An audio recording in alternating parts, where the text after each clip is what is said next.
Bonjour à toutes, donc on se retrouve aujourd'hui pour un nouveau épisode de mon podcast créatif. Donc je vais vous montrer aujourd'hui ce que j'ai cousu ces dernières semaines et les projets que j'ai en cours. Donc d'abord je voulais vraiment vous remercier pour vos commentaires dans le précédent épisode parce que je vous avais demandé des idées de patrons pour faire certains projets et vous m'avez vraiment envoyé plein de trucs super sympas, donc vraiment encore merci. J'adore pouvoir échanger avec vous et ça m'a donné plein d'idées, donc vraiment c'était super. Donc en parlant de ça, je vous avais dit qu'il me fallait coudre un sac pour mettre mes affaires quand je partais au travail, genre ce que je vais manger à midi, etc. Et vous m'avez donné plusieurs idées de patrons. J'en ai cousu un, je ne me rappelle plus le nom, c'est un patron gratuit. De toute façon, je vous mets toutes les références des patrons, des livres dans la barre d'infos. Et donc quelqu'un m'avait laissé en commentaire le nom d'un patron gratuit que j'ai fait et que je trouve vraiment bien. Alors vous n'allez pas très bien voir le modèle parce que je l'ai fait tout uni alors que sur le patron ils le font en contrastant et les bretelles sont dans un autre tissu. Mais en gros c'est un grand sac rectangulaire comme je voulais, assez simple. Donc il y a un fond en épaisseur en bas. Et là sur le devant vous avez une grande poche qui fait tout ça. Là vous avez la poche principale et en gros là vous avez les bretelles. Là vous n'allez pas vraiment voir parce que comme il s'est imprimé et que c'est tout pareil, c'est un peu difficile, mais en gros les bretelles font tout le contour de la poche, hop, et continuent de l'autre côté. Donc c'est vraiment un super beau patron et je trouve que pour faire un sac de plage ça peut être vraiment pas mal avec bien sûr un tissu approprié, mais vous savez, un tissu rayé par exemple blanc et bleu ou bien blanc et jaune comme un parasol quoi. Je pense que ça pourrait faire trop sympa comme sac de plage, donc pourquoi pas pour cet été. Mais en tout cas je suis super satisfaite, je l'ai fait très rapidement, il n'y a eu aucun problème, voilà, et ça me convient très bien. C'est juste ce que j'avais besoin pour emporter avec moi au travail. Ensuite je vais vous montrer ce que j'ai cousu pour mon fils. Donc je lui ai cousu deux choses. Donc j'ai fini, il me manque juste en fait, il faut que je commande un élastique parce que j'en ai pas. Donc il me manque juste à mettre les élastiques. Mais en gros je lui ai cousu deux petits trucs pour cet été. Donc avec dans le jersey que je vous avais montré la dernière fois. Celui qui est couleur un peu mint avec des petits éléphants en origami. En premier je lui ai fait un petit short comme ceci. Donc je les ai fait en taille 18 mois. Donc on a un short et après dans le même tissu, hop, je lui ai fait comme ça la combi short. Donc le short c'est exactement le même modèle et après là vous avez le petit débardeur qui s'ajoute dessus. Donc les deux modèles viennent d'un Burda. Alors je vais vous dire lequel c'est. C'est le Burda Style mai 2015, celui-ci. Et à l'intérieur, j'aime bien parce que vous avez plusieurs patrons pour les bébés. Donc vous voyez, vous avez la petite combinaison. Alors il faut savoir qu'à la base, c'est une combinaison pantalon. Mais du coup, en fait, moi, je l'ai arrêté à la même hauteur que j'avais fait le short. Parce que c'était pour cet été, donc je voyais pas trop l'intérêt que ce soit avec les jambes longues. Et de ce côté, vous avez le petit short. Vous avez des petits trucs aussi pour les petites filles. Donc super mignon. Et tout est en jersey. Et franchement c'était du coup la deuxième fois que je cousais du jersey, ça s'est plutôt bien passé. Donc en haut du modèle j'ai mis du bord-côte que j'avais acheté aussi au salon créatif. Je vous mets le petit i si vous voulez voir mon retour du salon. Et ça va, franchement ça va. Là pour l'instant je peux pas trop laisser parce que c'est encore un petit peu grand. Là il me manque juste, j'ai laissé ouvert pour pouvoir mettre l'élastique à l'intérieur, pour pouvoir le resserrer à la taille. Mais ça m'a l'air plutôt pas mal. Après voilà, c'est Burda donc il y a forcément des trucs que j'ai pas tout compris, si vous voulez dire. J'ai un peu improvisé, j'ai regardé sur internet un peu comment on pouvait faire et puis j'ai fait à ma sauce. Mais le petit short je m'en suis plutôt bien sortie. Pour la combinaison, j'étais assez fière de moi pour la pâte polo. C'est la première fois que j'en faisais une et je l'ai pas trop mal réussi. Il y a juste le bas qui est pas bien perpendiculaire. Il y a un petit côté qui doit avoir quoi, 1 ou 2 mm plus long que l'autre, donc voilà. Mais là pareil, honnêtement, j'ai lu des instructions Burda, j'étais là genre ok, je comprends rien. Donc ce que j'ai fait, je suis allée sur internet, j'ai marqué sur YouTube tuto pâte polo et genre tout s'est éclairé en 1 seconde et c'était beaucoup plus simple. Pour les pressions, j'ai mis des pressions primes, je n'ai pas mis des pressions en fer, là j'en ai pas, donc celle-ci j'ai mis ça. Donc voilà, pareil. Après, là sur les côtés, eux dans le modèle, ils mettaient du jersey. Moi j'ai mis un petit bout de bord-côte tout en haut, aux encolures et là-haut. Et alors ce qui a été le plus compliqué, ça va être le bas, avec surtout la partie du coup, parce que comme c'est une combinaison, vous avez la partie qui s'ouvre entre les jambes pour pouvoir changer la couche. Alors là, honnêtement, je sais pas si j'ai respecté ce qu'il y avait écrit sur le modèle. J'ai plus ou moins respecté, mais j'ai pas tout compris la fin des instructions. Donc j'ai fait à ma manière. Je sais pas, il y avait comme un genre de parmenture en plus, donc je l'ai mise des deux côtés. Mais honnêtement, il y avait une pièce en plus que j'avais que je voyais absolument pas à quoi elle allait me servir. J'ai pas réussi à trouver d'explication ou quoi, donc j'ai fait un peu à ma sauce. Mais je pense pas que ce soit exactement ça, mais je pense qu'on doit pas en être très très loin. Parce que écoutez, les deux trucs se boutonnent très bien. Il n'y a pas de souci après avoir à l'usage, mais ça m'a l'air pas trop mal. Et voilà quoi, donc je pense que j'ai pas respecté vraiment le patron, mais j'ai fait comme j'ai pu. C'est un peu le problème avec ce type de patron, mais bon. Vous voyez, quand ça ferme comme ça, donc je sais pas si c'était censé faire comme ça, mais honnêtement, je pense que ça ira très bien. Par contre, juste, voilà, un truc que je pense que je n'aurais pas dû faire, c'est-à-dire qu'en bas, donc j'ai mis le bord-côte pareil, et je trouvais qu'il avait tendance à pas rester en place, à se retourner en fait. Du coup, je me suis dit, si je le surpique tout autour, au moins il bougera pas, il restera bien en place, et du coup, voilà. Le truc, c'est que du coup, j'ai surpiqué, je sais pas si vous allez voir, j'ai surpiqué tout autour là, et j'ai surpiqué au point droit, alors que tout le reste, je l'ai fait au point zigzag pour que ça garde l'élasticité. Et du coup, vous voyez, ça gondole un petit peu, ça a un peu... je sais pas, ça fait un effet bizarre comme si ça avait enlevé l'élasticité quoi, tout simplement. Et du coup, vous voyez le petit bord, c'est tout gondolant en fait. Donc je suis un peu déçue pour ça. Bon, du coup, je l'avais fait d'un côté et je savais pas quoi faire. Je me suis dit, est-ce que je fais la même erreur de l'autre côté? Je me suis dit, de l'autre côté, c'est bizarre d'avoir un côté qui gondole et pas l'autre. Bref, du coup, je l'ai fait des deux côtés.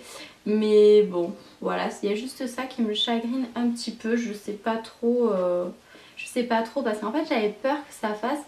Du coup, je vous comptais le faire sur l'encolure et tout à la base. Vous voyez, par exemple, sur la encolure, là, c'est pas très très propre en fait.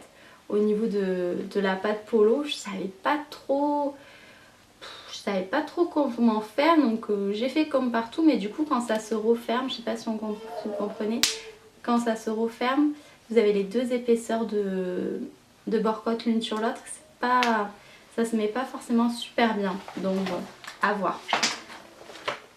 Mais honnêtement, dans l'ensemble, je suis quand même assez contente. J'avais bien envie de lui faire ce genre de pièce parce que ça en été, je trouve ça trop pratique. C'est une seule pièce, vous n'avez pas besoin de réfléchir. Le haut, le bas, vous mettez ça et c'est fini. Et voilà, en plus, mine de rien quand même, je suis assez fière de moi. Surtout pour la pâte polo, vraiment, ça me paraissait être super compliqué quand j'ai vu une vidéo explicative. Je vous mettrai la vidéo que j'ai suivie.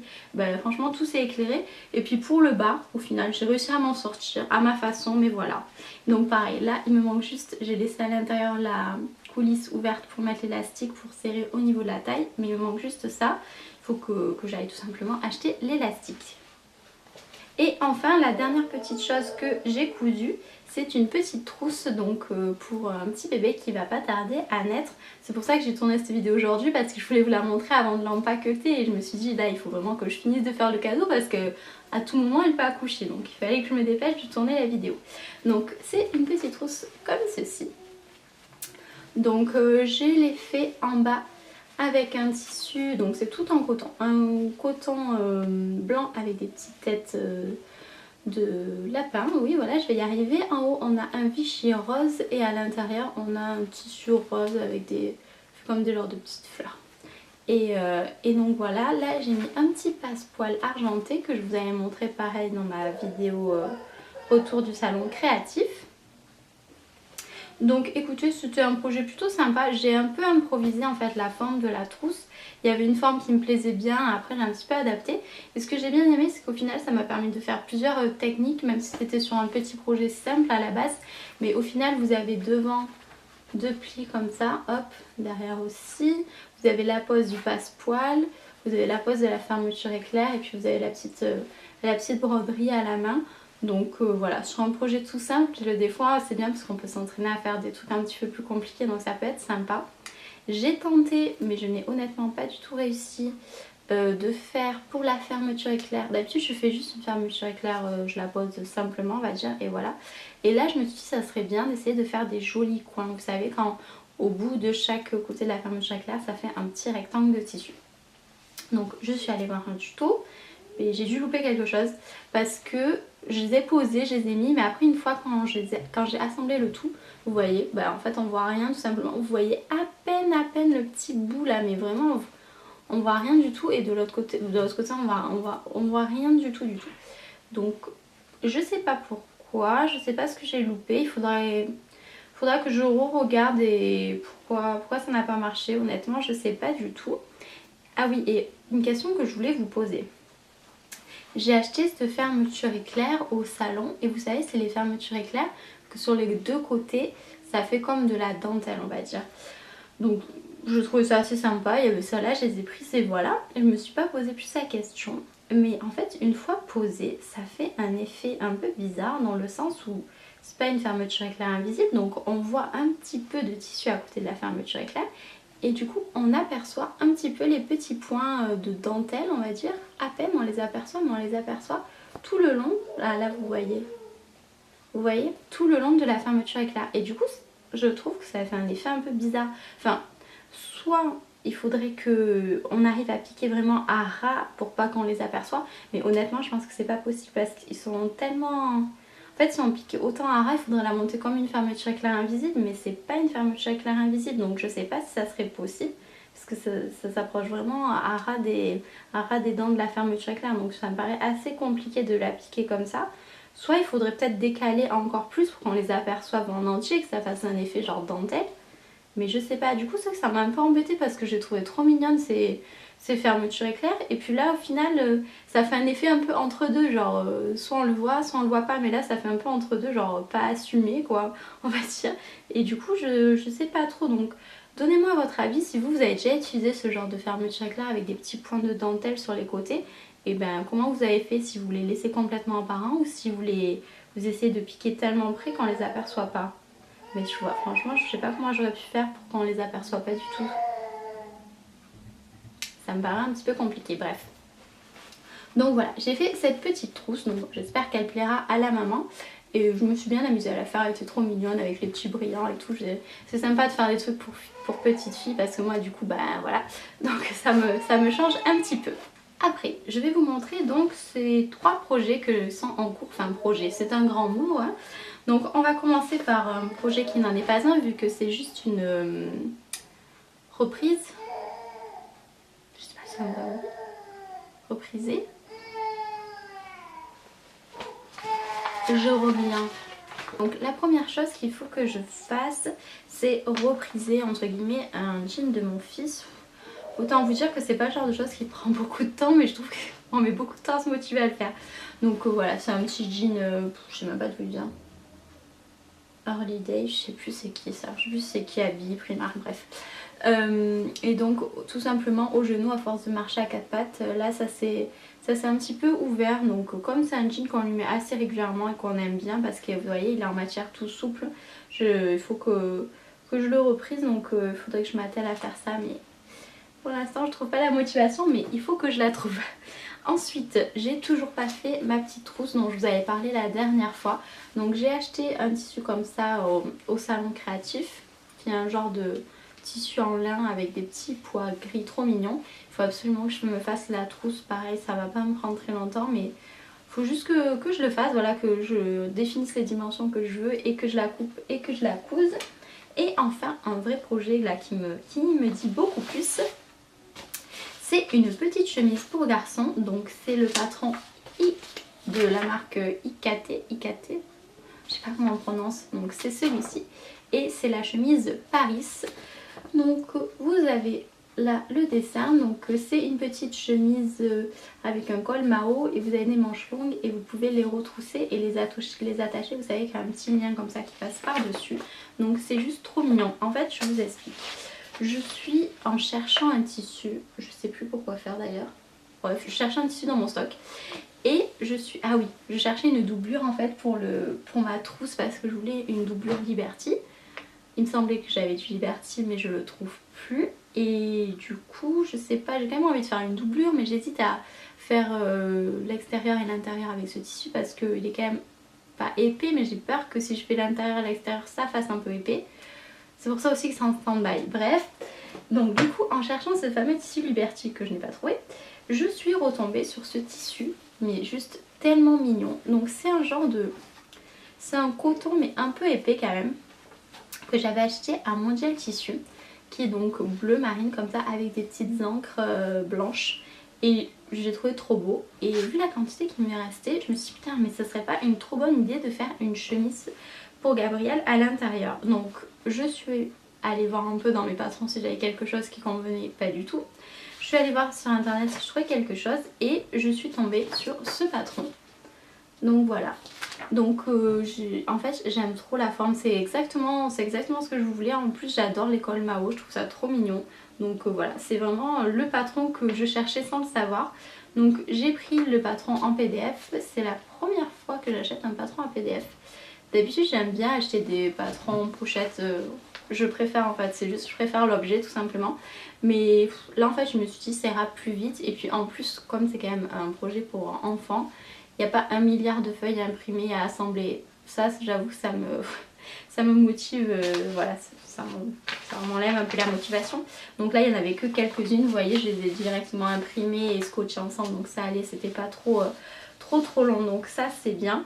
Et écoutez maintenant il manque plus que je le fasse, donc on va voir si je vais réussir. J'ai imprimé toutes les explications, je trouvais ça plus pratique que les avoir sur ordinateur.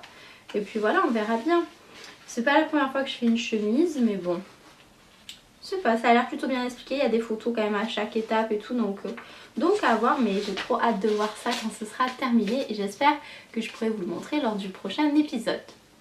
Ben écoutez, c'est tout pour cette vidéo, j'espère qu'elle vous aura plu, qu'elle vous aura donné des idées. Vous n'hésitez pas à me dire en commentaire ce que vous avez cousu, ce que vous comptez coudre. Et puis moi je vous dis à bientôt pour une prochaine vidéo. Bye bye!